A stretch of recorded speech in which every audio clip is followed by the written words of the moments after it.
Dobrodošli na kurs Gmaila. Moj zadatak je da vas naučim kako se koristi ovaj servis i kako možete da organizujete svoje poruke i kontakte. Na početku ću vam pokazati kako se otvara novi Google nalog, account, a bit ćete u prilici i da vidite kako izgleda standardno radno okruženje. Nakon toga slede lekcije u kojima ćete naučiti kako se koriste oznake, labels i filteri.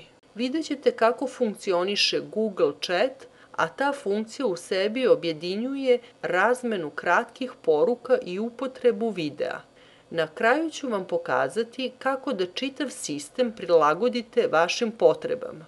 Usput ćete savladati još mnogo korisnih funkcija, pa se nadam da vam neće biti dosadno. Pošto sada znate šta vas očekuje, možemo da se bacimo na posao.